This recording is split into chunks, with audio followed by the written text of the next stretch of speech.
Ravi limited is engaged in the production of industrial goods, it receives order. कुछ फजूल information आई cap देता है सिर्फ उन लोगों के लिए जो फजूल पढ़ के जाते हैं, जो सही से पढ़ के जाते हैं उनको टेंशन नहीं होती उस चीज।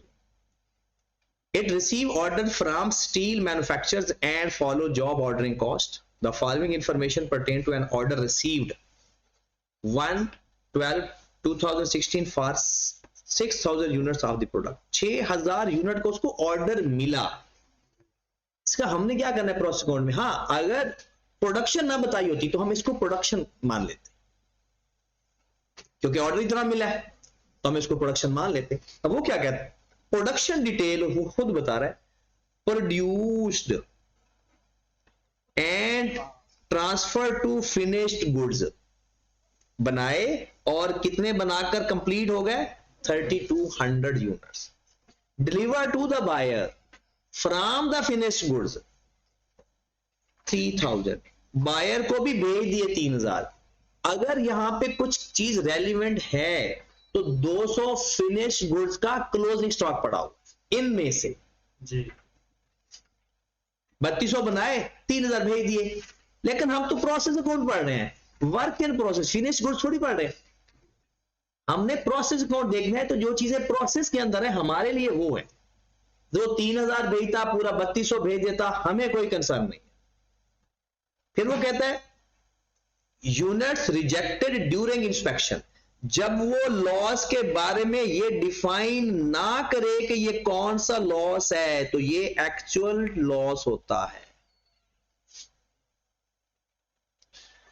ये कॉम्बिनेशन होता है नॉर्मल लॉस और एबनॉर्मल लॉस का, ये टोटल लॉस होता है।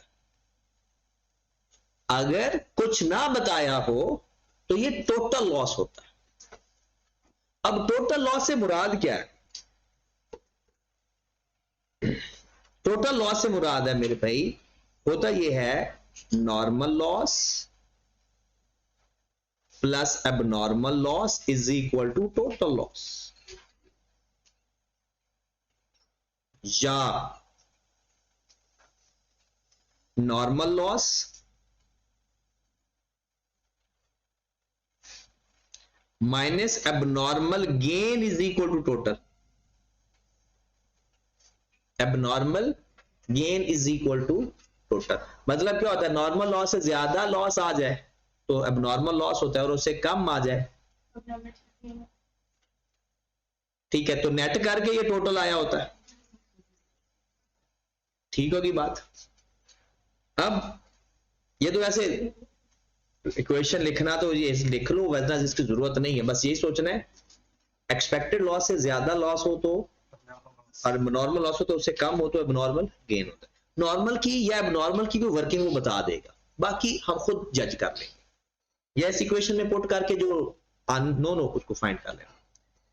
Closing work in process 100%, 80% conversion, actual expenses, direct material, labour और फैक्ट्री ओवरहेड। नीचे लिखता है एडिशनल इंफॉर्मेशन में factory overhead are applied 120 per hour, under जो over applied are charge to profit or loss account. ये पुराना सवाल है इसलिए यहां एंड लिखा हुआ, वरना ये प्रॉफिट आर लॉस हो गया। Units completed are inspected and transferred to finish goods. Normal rejection straightforward लिखता है, normal rejection is estimated 10% of units transferred. The rejection units are sold as scrap 150 unit, 150 per unit. ये बात scrap जो given होती है वो सिर्फ normal की नहीं होती, अब नॉर्मल गेन और नॉर्मल लॉस की भी वही स्क्रैप होती है, ठीक है। हाँ, एबनॉर्मल लॉस और एबनॉर्मल गेन की स्क्रैप प्रोसेस अकाउंट के अंदर नहीं कंसीडर होती, लेकिन अगर जर्नल एंट्रीज आ जाएं तो उसकी अपनी एंट्रीज पास होंगी। ठीक होगी बात। वो आज हमारा टारगेट ही वही है। वेटेड एवरेज मेथड है, कहता है पहले तो प्रोसेस अकाउंट बनाकर दे दें, फिर उसके बाद अकाउंटिंग एंट्रीज पास कर दें अंडर जो ओवर अब्जॉर्प्शन की। कल एक कंपाउंड एंट्री सिखाई थी वही पास कर दिया करेंगे, और प्रोडक्शन के लॉसेस की और उनके गेन की ये एंट्रीज इस सवाल की भी सिखाता हूं। ओवरऑल सारी बातें आज सीखनी है और आज हमारा टारगेट सिर्फ यही है कि क्योंकि कल प्रोसेस अकाउंट स्टार्ट करेंगे 2, ताकि जो बाकी बातें हैं वो सारी साथ साथ आप कर सको। चलो जी, सबसे पहले तो हमने बनाना है quantity schedule.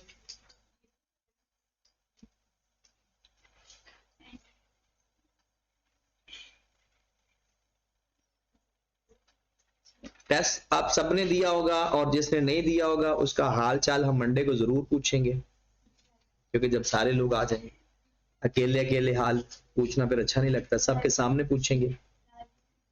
Input, units, output,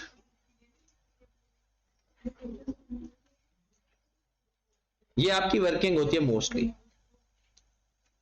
जो गिवन है वो लिख लो। नॉर्मल लॉस के बारे में उसने बता दिया है कि 32,000 का 10%। उसने कहा ना आउटपुट का 10%, जो फिनिश गुड्स को ट्रांसफर किया उसका 10% लिखा हुआ है। अच्छा 3200 है।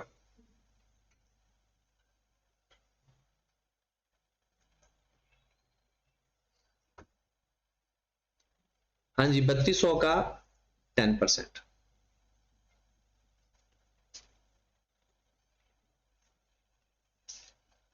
उसके बाद वो उसने खुद ही कह दिया कि जो हमारा एक्चुअल लॉस हुआ है ना वो तो 120 हुआ है।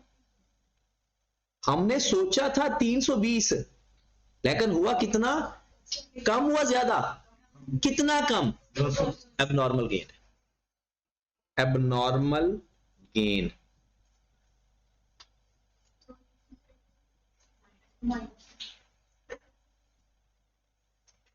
इधर ही माइनस करके लिख देंगे, इसलिए हमारे लिए आगे जाकर फायदा होता है कि हम आउटपुट वाली पूरी साइड पे कर लेते हैं नॉर्मल लॉस को छोड़ के। ठीक है। अच्छा, अब जैसे आपका सवाल था कि सर एक्चुअल में तो 120 हुआ है, आप इसको चेक करके देखें तो 120 ही आ रहा है। उसके बाद हमारे पास आ गया क्लोजिंग, कंप्लीटेड। कितने यूनिट कंप्लीट हुए थे? Closing work in process 6 close करेंगे।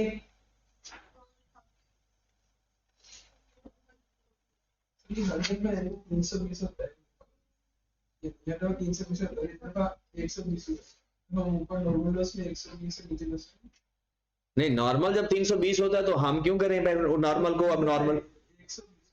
क्या हुआ? एक्चुअल में 120 हुआ है ना। आपने सोचा क्या था? 320 हुआ कितना? जो सोचा था वो एक्सपेक्टेड है, वो नॉर्मल है।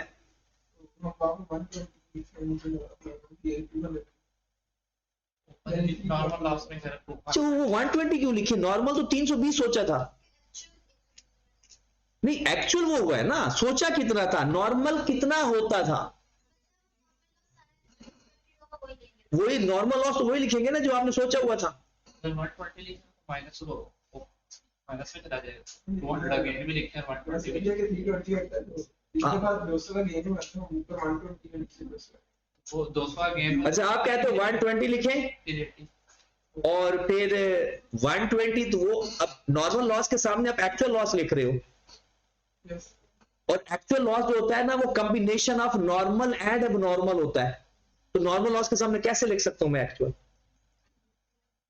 वो क्या होता है? कॉम्बिनेशन ऑफ नॉर्मल और एबनॉर्मल। वो एबनॉर्मल गेन भी हो सकता है, एबनॉर्मल लॉस भी हो सकता है। असल में इस इक्वेशन में जाएं जरा, ये देखिए नॉर्मल लॉस मेरा 320, टोटल लॉस एक्चुअल मेरा 120, माइनस मैंने कर दिया x। ठीक है, तो x इज इक्वल टू कितना आ गया? 200। आप कहते हो मैं इस चीज को इसके साथ रिप्लेस कर दूं, मैं क्यों करूं भाई? आपने करना है तो कर लेना। अच्छा, कर लिया था तो आप मुझे भी कायल कर रहे हो। अब उसके बाद ओपनिंग वर्क प्रोसेस का तो कोई मामला था नहीं, क्योंकि ये सारा क्या होगा फिर? मटेरियल। इसमें वेटेड एवरेज का अब कोई रोल नहीं है, हालांकि गिवन है वेटेड एवरेज, लेकिन वेटेड एवरेज का कोई रोल नहीं है। वेटेड एवरेज का रोल तब होता है जब ओपनिंग वर्क प्रोसेस गिवन। अच्छा जी, पेपर में सवाल आया होगा, आप जैसे लोगों ने पता नहीं इसके साथ क्या क्या नहीं किया होगा। अब क्या लिखेंगे? स्टेटमेंट ऑफ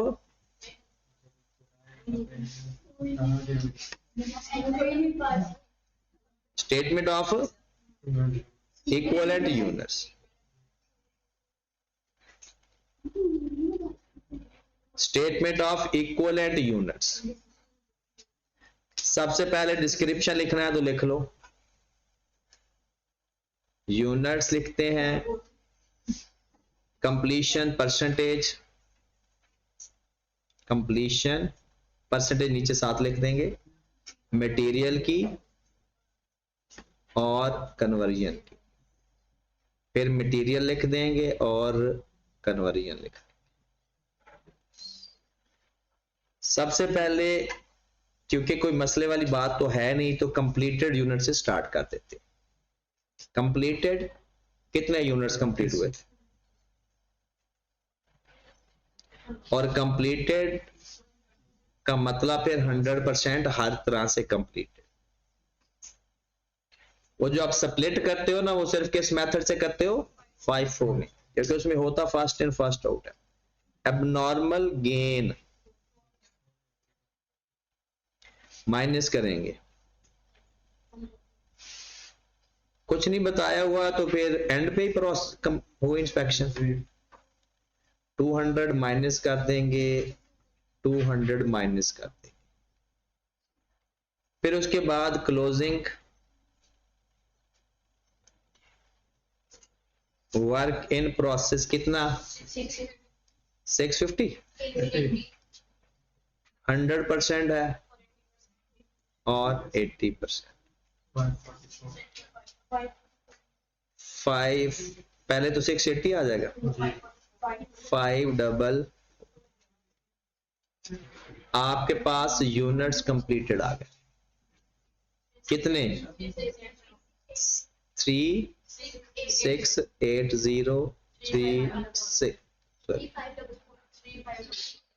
35 डबल यूनिट्स आ गए। अब वो कॉस्ट फाइंड करनी है जिस पे डिवाइड करना है। Statement of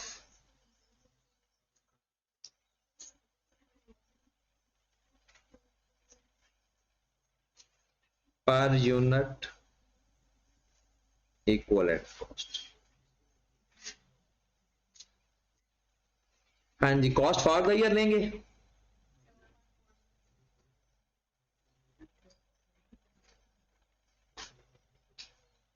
cost for the year कितनी है जी, मटेरियल कितना है 114000।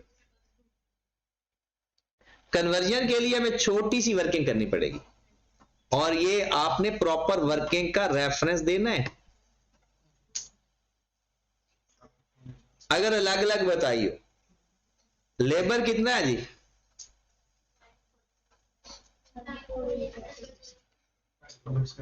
948000 948000।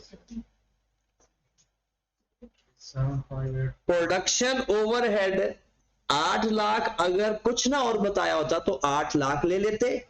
उसने बताया हुआ है कि 120 पर आवर और ये आवर्स भी बताए हुए हैं, तो 6320 मल्टीप्लाइड बाय 1। हाँ क्या पूछ रहे हो 7584। अब इन दोनों को प्लस करेंगे तो ये कन्वर्जन कॉस्ट आ जाएगा 1706400 और इसके साथ क्या लिखना है, जो भी वर्किंग लिखेंगे वर्किंग का रेफरेंस दे दें। लेस स्क्रैप वैल्यू कर दें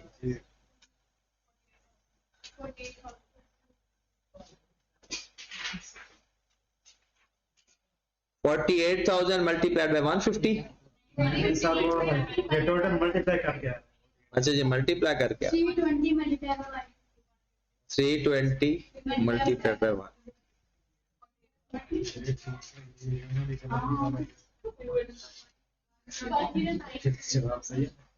109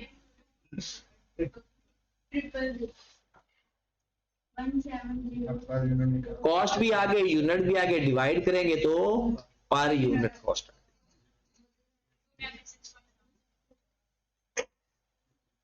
कॉस्ट पर यूनिट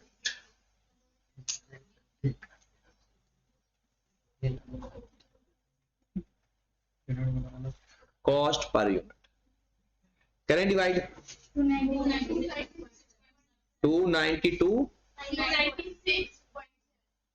296.74 73 481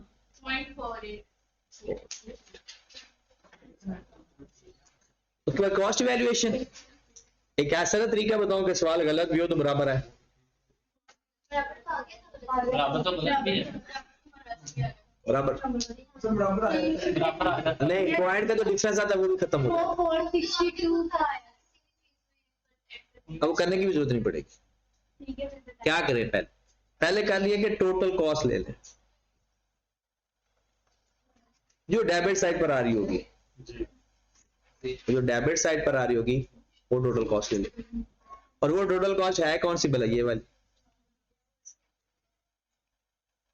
ये कॉस्ट है इसका टोटल ले लें क्योंकि इसको एलोकेट करना है ना ये टोटल कॉस्ट कितनी है दोनों को प्लस करके बताएं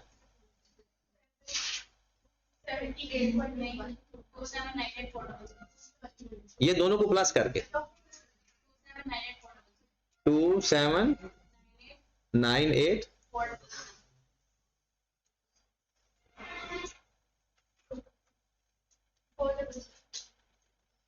ठीक है अब हमने करना क्या है सबसे पहले कंप्लीटेड यूनिट्स की कॉस्ट लेते हैं कंप्लीटेड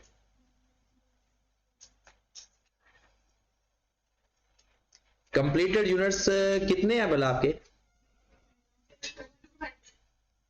3200 मल्टीप्लाइड बाय 296.73 प्लस 481.48 कितना आ गया 2490,272 2490,272 फिर अब normal gain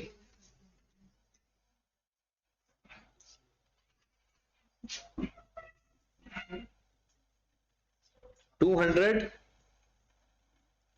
multiplied by 296.73 plus 481.48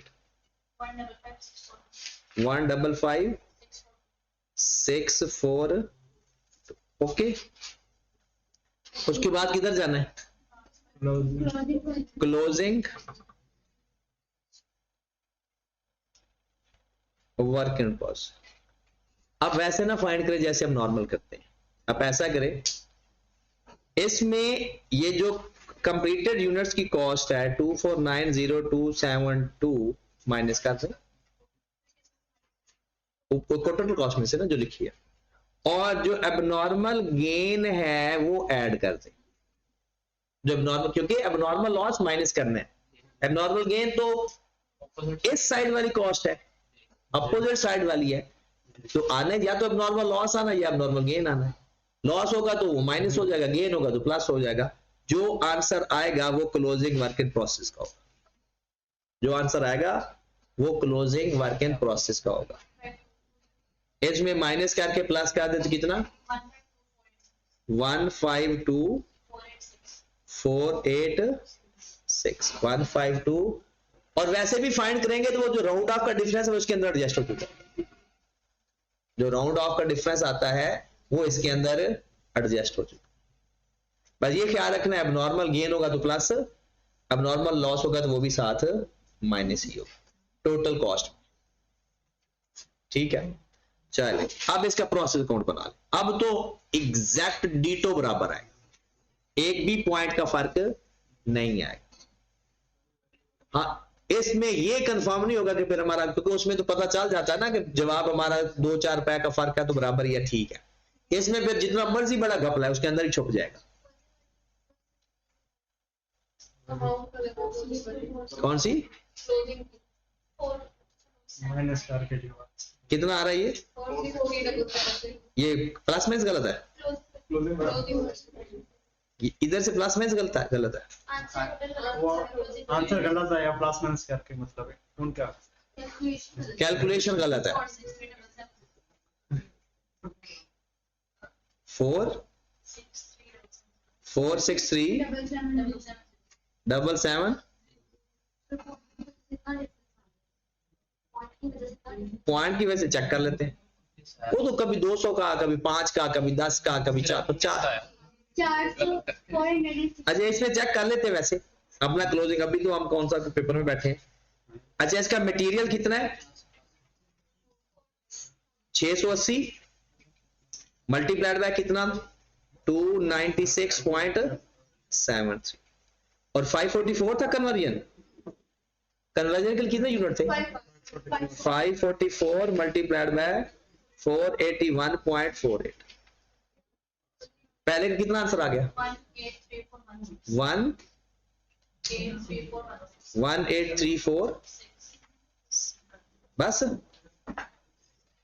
कुछ और भी होगा? 1843 कितना है?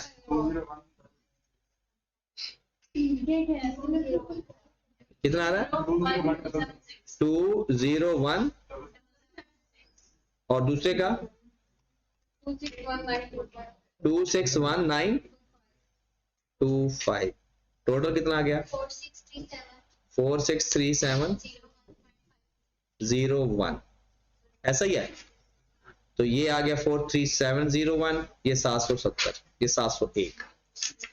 तो ये जो डिफरेंस है ये, क्योंकि ये जितना हम राउंड ऑफ करते हैं उतना फिर फर्क आ जाता है। जो इस फर्क को ना एडजस्ट कर देते हैं या फिर इस तरह से कर लिया करो, आपका प्रोसेस अकाउंट 100% टैली करेगा।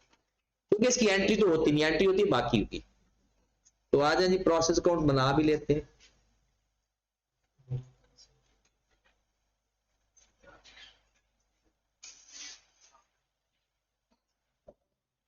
हाँ जी, सबसे पहले ओपनिंग तो है नहीं, मटेरियल 4000, अमाउंट कितनी थी?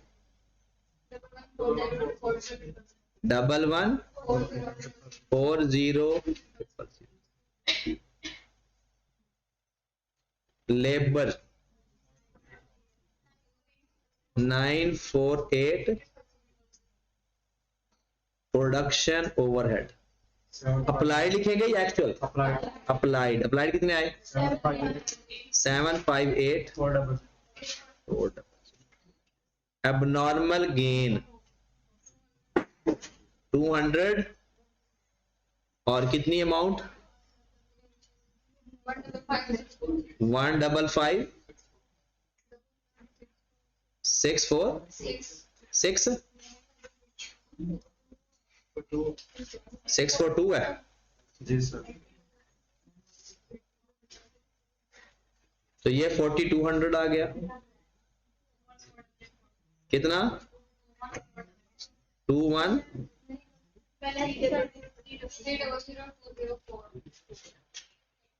30020। नॉर्मल लॉस 320, उसकी वैल्यू कितनी आई थी? कंप्लीटेड 3200, वैल्यू कितनी आई थी?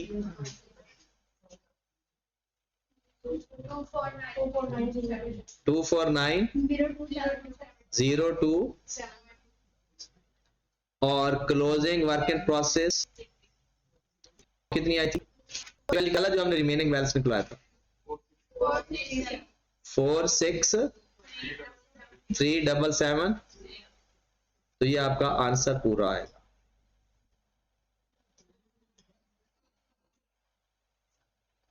ओके हो गया।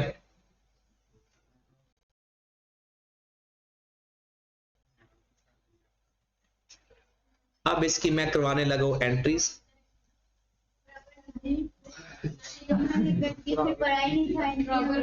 बराबर है। आपने ना कैलकुलेटर ठीक करे।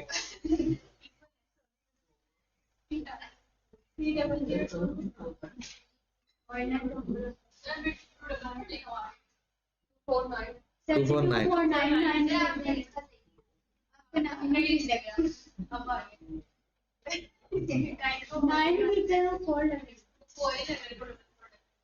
जाते हुए आंखों वाले डॉक्टर को चेक करवा ले। अच्छा अगला क्वेश्चन करते हैं। सॉरी इसकी एंट्रीज थोड़ा सा अभी पिछली थकावट उतारे, नई थकावट। एंट्रीज इसकी बहुत आसान होती है, लेकिन मैंने मेन लॉसेस की एंट्रीज और उसके लेजर्स बनवाने हैं। पूरी तरह से ध्यान से सुनिए बातें। पहली बात, बाकी एंट्रीज में पास नहीं करवा रहा, बस बता रहा हूं। इस 11,40,000 की जो एंट्री पास होनी है, process account debit material credit, इसकी एंट्री होती है प्रोसेस अकाउंट डेबिट या वर्क इन प्रोसेस। एक ही बात है, वर्क इन प्रोसेस या प्रोसेस डेबिट। पे रोल क्रेडिट, पे रोल या वेजेस या labour.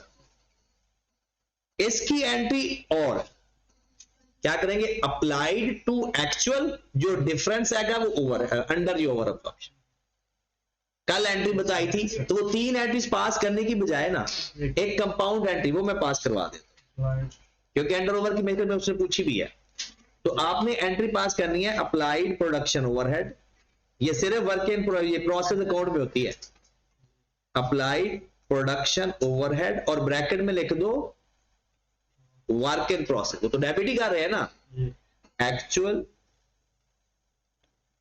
Production overhead credit applied थे 758,400, एक्चुअल थे 8 लाख। जो डिफरेंस होगा वो चला जाएगा। अगर यहां से पता चल रहा है अप्लाइड कम है तो under applied. Cost of sale या प्रॉफिट और लॉस अकाउंट डेबिट, और ब्रैकेट में लिख देना अंडर अप्लाइड। कितने से 41666। हाँ जी, प्रोडक्शन ओवरहेड ही तो अप्लाइड होते हैं, क्योंकि बाकी तो वो एक्चुअली होंगे ना।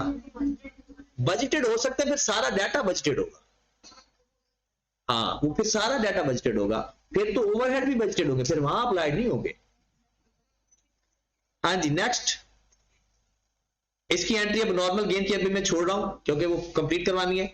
इसकी एंट्री पे है finished goods debit process account credit, क्योंकि ये फिनिश्ड गुड्स बना है, ये अगले प्रोसेस में नहीं जा रहा। उसने कहा ये फिनिश्ड गुड्स को ट्रांसफर हो गया है, तो क्या एंट्री पास होगी, finished goods debit process account credit. और ये लास्ट वर्क इन प्रोसेस की एंट्री पास नहीं। अब मैं आ रहा हूं सारे लॉसेस में। सबसे पहले नॉर्मल लॉस की बात करते हैं। नॉर्मल लॉस की एक एंट्री पास होती है बस, नॉर्मल लॉस की एक एंट्री पास होती है बस, इस अमाउंट से। अगर डिस्पोजल कॉस्ट है तो process account debit disposal cost credit.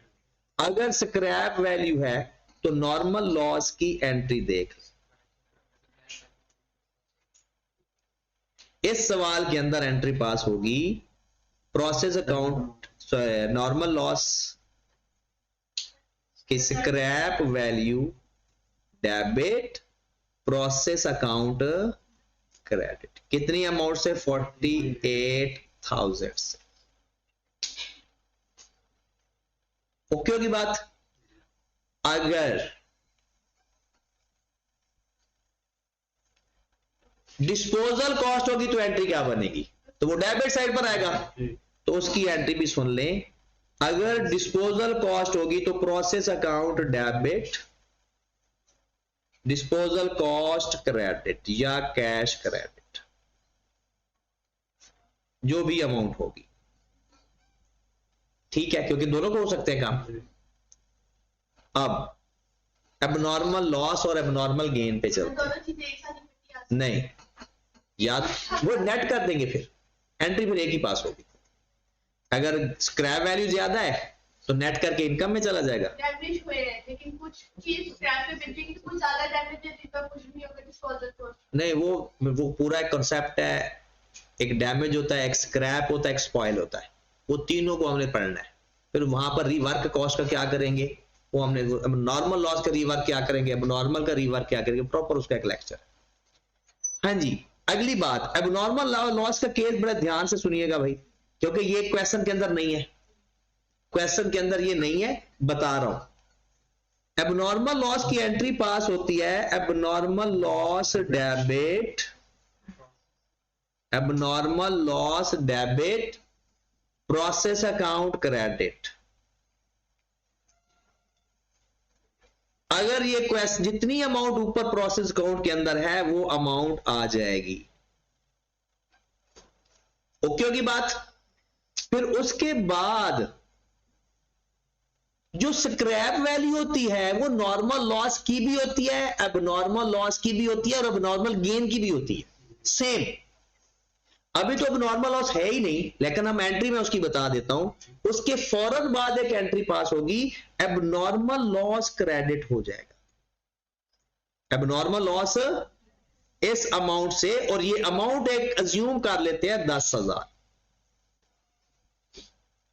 इसका मतलब इतना खर्चा आपका हो चुका था, अब ये क्लोज कर रहे हैं उसको। स्क्रैप वैल्यू से रिकवरी हुई 7,000। कैसे? जितने एबनॉर्मल लॉस के यूनिट होंगे मल्टीप्लाइड बाय स्क्रैप वैल्यू, जो डिफरेंस आएगा वो प्रॉफिट और लॉस अकाउंट में चला जाएगा। ये एबनॉर्मल लॉस का स्क्रैप वैल्यू का केस बनेगा जी।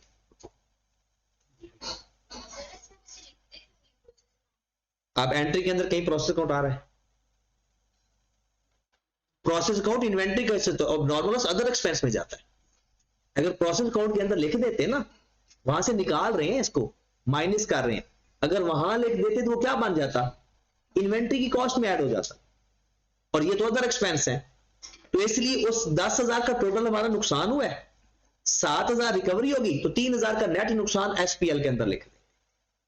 ओके होगी बात। एबनॉर्मल गेन, एबनॉर्मल गेन में हम क्या करेंगे जी, एबनॉर्मल गेन,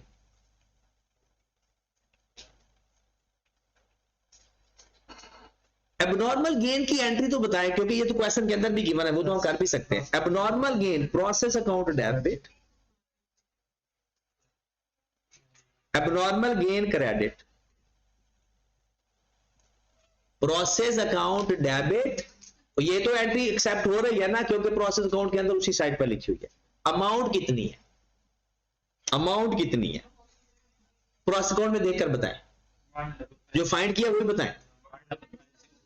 155,642, 155,642। इसका भी स्क्रैप का चक्कर होना है, इसका भी स्क्रैप का मामला होना है। कैसे होना है, बिल्कुल उल्टा। याद रखें, आसान तरीका है। अगर आपका प्रोसेस अकाउंट के अंदर जो एबनॉर्मल लॉस डेबिट हो रहा था ना, उसको क्रेडिट कर देना, और अगर एबनॉर्मल गेन अब क्या हो रहा है, क्रेडिट हो रहा है, इसे क्या करूंगा, क्लोज करने जा रहा हूं। Abnormal gain debit 155,642, scrap value credit. Scrap कैसे, कितने यूनिट हैं, 200 मल्टीप्लाइड बाय 150, 200 मल्टीप्लाइड बाय, और एबनॉर्मल लॉस का भी ऐसे ही करना है। कितना आंसर आ गया, कितना, 30,000। जो भी डिफरेंस आएगा प्रॉफिट और लॉस, कितना, 125,642। अभी बात नहीं खत्म हुई, एक चीज रह गई, स्क्रैप। अब अगर आप इसमें एबनॉर्मल 3 लेजर बना सकते हो, आप पेपर में आ सकते हैं। एबनॉर्मल लॉस का फिक्स है, कोई नई चीज नहीं आएगी, एबनॉर्मल गेन का और स्क्रैप का। एंट्रीज भी बताने, एंट्री तो हो गई है, नॉर्मल लॉस की एंट्री होगी, क्या एंट्री पड़ी, स्क्रैप टू प्रोसेस। एबनॉर्मल की दो एंट्रीज हो सकती हैं, पहले एबनॉर्मल लॉस की और फिर उसको ट्रांसफर करने की, एबनॉर्मल गेन की एंट्री फिर उसको ट्रांसफर करने की। अब मैं आपको एंट्री बताने लगा हूं स्क्रैप वैल्यू की, बिल्कुल उल्टा करते जाओ। पहली एंट्री समझ लग गई ना? सबसे पहले देखो नॉर्मल लॉस के केस में आपने स्क्रैप को क्या किया हुआ है? डेबिट। नॉर्मल लॉस के क्या में क्या किया हुआ है? डेबिट। क्रेडिट कर दो। नाम कर स्क्रैप करे हैं लेकिन नाम कौन सा आएगा? Normal loss. ठीक है, या आप प्रोसेस अकाउंट लिख दें क्योंकि प्रोसेस अकाउंट से आई है ना, तो नाम तो प्रोसेस का लिखते हैं या नॉर्मल लॉस। कितनी वैल्यू है वो? 48। सिर्फ स्क्रैप उठाना है। एबनॉर्मल गेन का स्क्रैप किधर आ रहा है? गेन का क्रेडिट। क्रेडिट साइड पे। सिर्फ स्क्रैप, जहां जहां स्क्रैप नजर आ रहा है ना, डेबिट हो रहा है क्रेडिट करते जाओ, क्रेडिट हो रहा है डेबिट करते जाओ। कितने से? 30,000 से। ये किसका है? एबनॉर्मल गेन का स्क्रैप। जो डिफरेंस आ रहा है वो कैश, जो डिफरेंस आ रहा है वो नेट करके क्या आ जाएगा? कैश। किस साइड पर आ रहा है? डेबिट या क्रेडिट? कैश। 18। ये अगर वो कहता है स्क्रैप की भी एंट्री पास करो। अलग अलग नहीं, बेहतर है कंपाउंड करना। जितने देखो दो जगह पे स्क्रैप आ सकता है बस, या एबनॉर्मल गेन या एबनॉर्मल लॉस, दोनों में से एक होगा, और या नॉर्मल। तो दोनों में से एक का आ रहा है तो एक का लिख देंगे। हाँ, ये बात कंफर्म है कि अगर स्क्रैप गिवन है तो सब का है। स्क्रैप गिवन है तो सब का है। अब इसके लेजर्स इस एंट्रीज को देखकर भी बना सकते हो, डायरेक्ट याद रखकर करना चाहते हो तो डायरेक्ट भी बना सकते हो। डायरेक्ट अगर आते हो, हाँ जी, सबसे पहले क्योंकि इसमें अगर वो आपसे नॉर्मल लॉस का लेजर बनवाता है, जिसका मर्जी बनवाए, करना सिंपल क्या है, एंट्री पास की हुई है उसको देखकर करना है। मेन वो आपसे पूछेगा एबनॉर्मल लॉस का। एबनॉर्मल, पहली बात ये सोचो, एबनॉर्मल लॉस शुरू कहां से हुआ था? प्रोसेस अकाउंट में। बताओ, प्रोसेस अकाउंट में वो क्रेडिट हो रहा था, तो मतलब प्रोसेस अकाउंट क्रेडिट हो रहा था, पहली एंट्री एबनॉर्मल लॉस। तो मैं एबनॉर्मल लॉस को डेबिट कर दूंगा किस नाम से? प्रोसेस अकाउंट के नाम से। ये फिक्स है। एबनॉर्मल लॉस के अकाउंट के अंदर एबनॉर्मल लॉस बजाते खुद डेबिट होगा। ठीक है, फिर एबनॉर्मल लॉस क्रेडिट होगा स्क्रैप वैल्यू के नाम से, और जितनी उससे स्क्रैप वैल्यू कवर हो जाएगी वो स्क्रैप वैल्यू लिख देना, जो डिफरेंस है वो किस नाम से लिख देना? प्रॉफिट एंड लॉस के नाम से। ये उसकी दूसरी एंट्री है, खत्म हो गया आपका एबनॉर्मल लॉस का लेजर। दोनों एंट्रीज को लिखना है बस, जो एंट्रीज आपके पास है वही लिखनी है। फिर एबनॉर्मल गेन, वो तो हमारे पास क्वेश्चन में वैल्यूज भी हैं। लेजर ये नहीं कि आपको आते हैं तो आप बनाकर आएंगे, उसने पूछा है तो बताना। एंट्री पूछे एंट्री बताना, लेजर पूछे लेजर बताना, कोई एक्स्ट्रा चीज नहीं बतानी। एबनॉर्मल गेन की पहली एंट्री क्या होती है भला सोचें? Process account debit, abnormal gain credit. तो क्रेडिट हो रहा है किस नाम से? कितनी अमाउंट से भला? 164। ये बात कंफर्म है, स्क्रैप वैल्यू हमेशा उसके उल्टी साइड पर आएगी। तो स्क्रैप वैल्यू कितनी आई थी? 30,000। जो भी डिफरेंस होगा वो किस में चला जाएगा? Profit and 12564।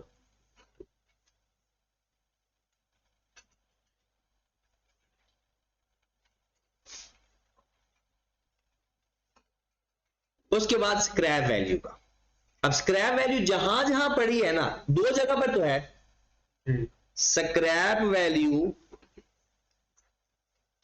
ये बात कंफर्म है, जिस लेजर में जिस साइड पर पड़ी है ना, दूसरे किसी लेजर में जाएगी तो दूसरी साइड पर जाएगी, ये बात कंफर्म होती है। ठीक है, अब नॉर्मल लॉस की जो स्क्रैप वैल्यू है वो किस साइड पर आएगी? क्रेडिट साइड पर, क्योंकि उधर डेबिट हो रही है। नॉर्मल लॉस के नाम से लिख लें, कितनी है नॉर्मल लॉस की स्क्रैप वैल्यू? 48,000। और अब नॉर्मल गेन की स्क्रैप वैल्यू डेबिट हो रही थी या क्रेडिट? क्रेडिट हो रही है, क्रेडिट हो रही है, डेबिट से। ये उल्टा लिखवा दे। नॉर्मल लॉस की जो स्क्रैप वैल्यू, इसकी एंट्री क्या है भला? Scrap value debit, process account credit. तो स्क्रैप वैल्यू डेबिट करोगे ना प्रोसेस अकाउंट के नाम से, कितनी अमाउंट से? 48,000। अब नॉर्मल गेन में स्क्रैप वैल्यू क्या हो रही है? जिसका लेजर बना रहे हैं उसको देखना है, क्रेडिट हो रही है, किस नाम से? अब नॉर्मल, ये प्रोसेस अकाउंट के नाम से नहीं करना। 30,000 जो डिफरेंस आएगा ना इसका, वो किस नाम से लिख देंगे? कैश। जो इसका डिफरेंस आएगा वो किस नाम से लिखेंगे? ये आपके टोटल लेजर्स हैं, स्क्रैप वैल्यू का भी, एबनॉर्मल गेन लॉस और नॉर्मल लॉस का और स्क्रैप वैल्यू का। ठीक है, अब हमारा प्रोसेस 1 पूरी तरह कंप्लीट हो गया। आप लोगों ने पिछला ही अपना, क्योंकि काफी सारी एग्जांपल हमने छोड़ दी हुई हैं, अपना ये ओके करके आना, कल प्रोसेस 2 हम करें। ठीक है, कोई बात पूछनी होगी तो फिर कल पहले पूछ लेना।